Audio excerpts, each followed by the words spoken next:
Husnul khotimah sering digunakan masyarakat untuk mengungkapkan rasa bela sungkawa ketika menerima kabar duka. Biasanya kalimat ini juga sering dipakai atau diucapkan ketika menyampaikan duka kepada orang meninggal. Husnul dan husnul yang ternyata memiliki makna yang berbeda.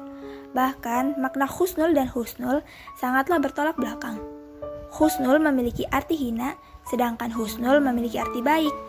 Hal ini tentunya membuat kamu harus berhati-hati dalam menyampaikan pesan pada seseorang, terutama jika pesan tersebut disampaikan dengan tulisan. Ada beberapa keutamaan yang akan didapatkan ketika seorang muslim meninggal dalam keadaan husnul khotimah. Saat kamu mengakhiri hidup dalam keadaan yang baik atau dalam keadaan berislam yang sempurna, maka itu menjadi bukti takwa kepada Allah Subhanahu wa taala. Sebagaimana firman Allah Subhanahu wa taala yang sering disampaikan oleh khotib ketika sholat Jumat, yang artinya, wahai orang-orang yang beriman, bertakwalah kepada Allah dengan sebenar-benar takwa, dan janganlah kalian mati melainkan dalam keadaan muslim atau berserah diri. Quran Surat Al-Imran ayat 102.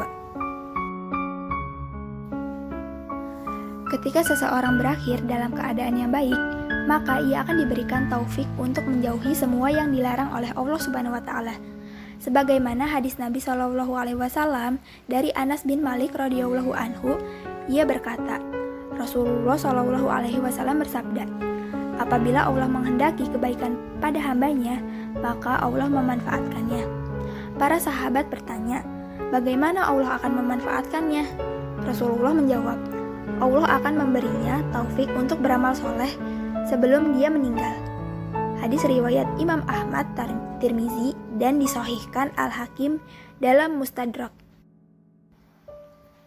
Tidak ada yang paling didambakan bagi seseorang yang ingin meraih husnul khotimah selain meraih surga Allah Subhanahu wa taala. Bagi setiap umat Islam, meninggal dalam keadaan husnul khotimah adalah sebuah pilihan. Kiat-kiat meninggal husnul khotimah menurut Imam Sufyan Al-Thawri adalah: pertama, menjaga iman dan ketakwaan secara istiqomah kepada Allah Subhanahu wa taala. Kedua, berusaha sungguh memperbaiki lahir dan batin.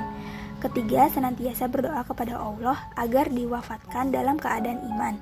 Dan yang keempat, senantiasa berzikir kepada Allah dalam keadaan apapun. Singkat cerita, ada seorang lelaki muslim yang ahli ibadah. Lalu suatu hari, ia sholat subuh ke masjid. Pada saat sujud rakaat terakhir, ia meninggal dunia.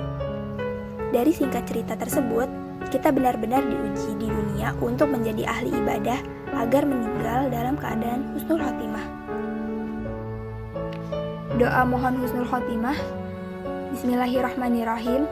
Allahumma khtim lana bil islami, wahtim lana bil imani, wahtim lana bi husnil khotimah. Yang artinya, ya Allah, akhirilah hidup kami dengan Islam, akhirilah hidup kami dengan membawa iman, dan akhirilah hidup kami dengan husnul khotimah. Dapat kita simpulkan, kita harus mempersiapkan bekal untuk menghadapi kematian kita. Karena tidak ada bekal yang lebih baik daripada bekal kalimat tauhid la ilaha illallah. Namun ingat, tentu saja kalimat la ilaha illallah bisa bermanfaat dengan memenuhi syarat-syaratnya, dengan selalu memohon pertolongan dan hidayah kepada Allah Subhanahu wa taala.